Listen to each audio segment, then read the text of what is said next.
आज हम सुनेंगे उत्पन्ना एकादशी व्रत की कहानी। धर्मराज युधिष्ठिर कहने लगे कि हे भगवान, मैंने कार्तिक शुक्ल एकादशी अर्थात प्रबोधिनी एकादशी का सविस्तार वर्णन सुना। अब आप कृपा करके मुझे मार्गशीर्ष माह के कृष्ण पक्ष की एकादशी के विषय में बतलाइए। इस एकादशी का क्या नाम है तथा इसके व्रत का क्या विधान है, इसकी विधि क्या है, इसका व्रत करने से किस फल की प्राप्ति होती है, कृपया यह सब विधान पूर्वक समझाइए। भगवान श्री कृष्ण बोले, मार्गशीर्ष माह के कृष्ण पक्ष में आने वाली इस एकादशी को उत्पन्ना एकादशी कहा जाता है। यह व्रत शंकोद्धार तीर्थ में स्नान करके भगवान के दर्शन करने से जो फल प्राप्त होता है उसके बराबर पुण्य मिलता है। व्रत करने वाले भक्त को चोर, पाखंडी, पर स्त्रीगामी, निंदक, मिथ्याभाषी तथा किसी भी प्रकार के पापी से बात नहीं करनी चाहिए। इसका महात्म्य मैं तुमसे कहता हूँ, ध्यानपूर्वक सुनो।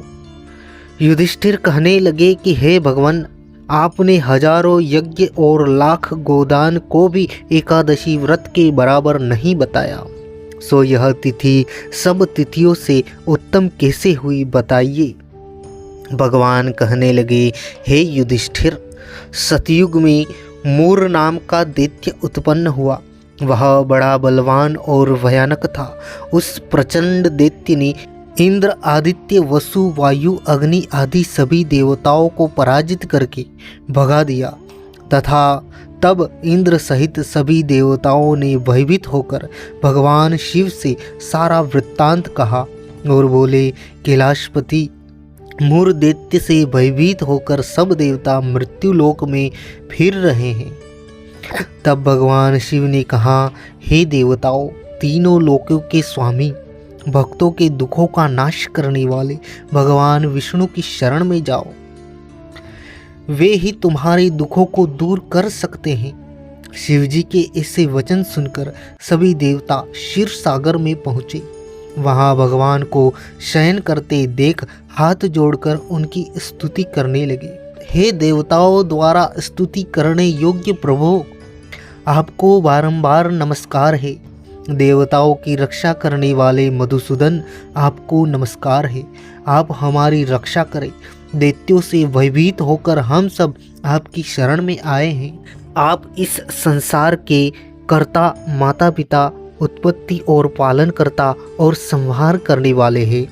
सबको शांति प्रदान करने वाले हैं। आकाश और पाताल भी आप ही हैं।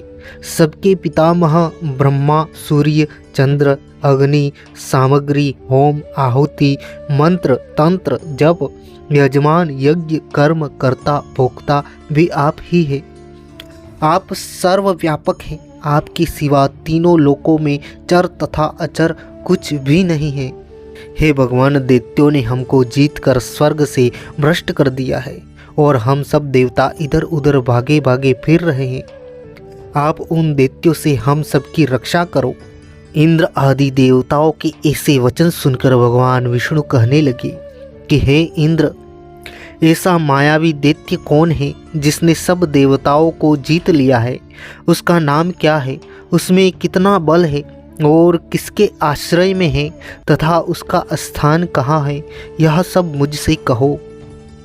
भगवान के ऐसे वचन सुनकर इंद्र बोले, भगवान, प्राचीन समय में एक नाड़ी जंग नामक राक्षस था। उसके महापराक्रमी और लोक विख्यात मूर नाम का एक पुत्र हुआ। उसकी चंद्रावती नाम की नगरी है। उसी ने सब देवताओं को स्वर्ग से निकालकर वहां अपना अधिकार जमा लिया है।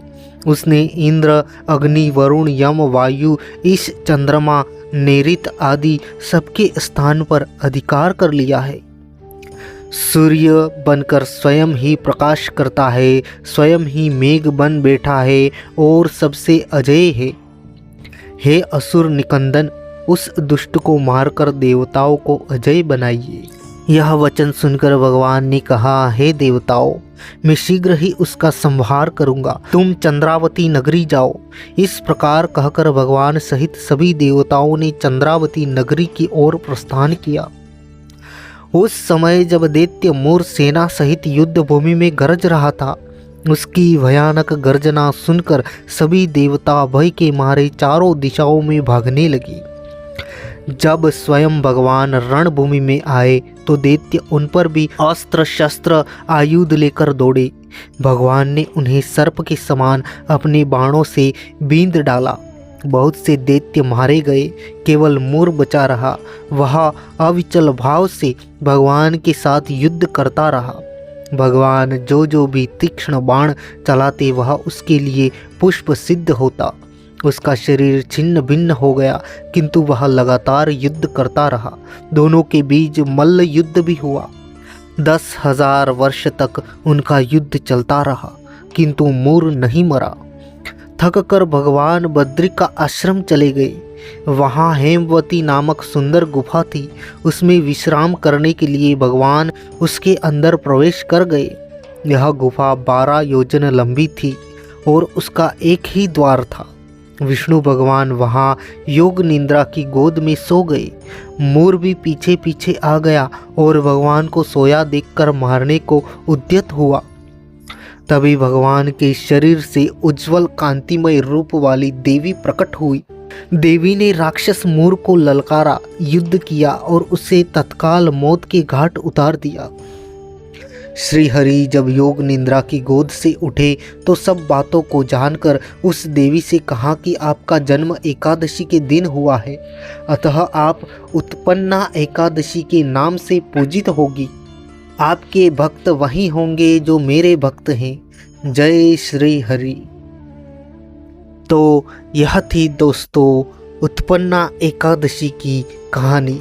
आशा करते हैं आपको यह वीडियो पसंद आया हो। अगर वीडियो पसंद आया हो तो वीडियो को लाइक कर लीजिए, शेयर कर दीजिए और चैनल को सब्सक्राइब करना ना भूलें, ताकि आगे आने वाले ऐसे ही वीडियो आप तक सबसे पहले पहुंच जाए। थैंक यू, धन्यवाद।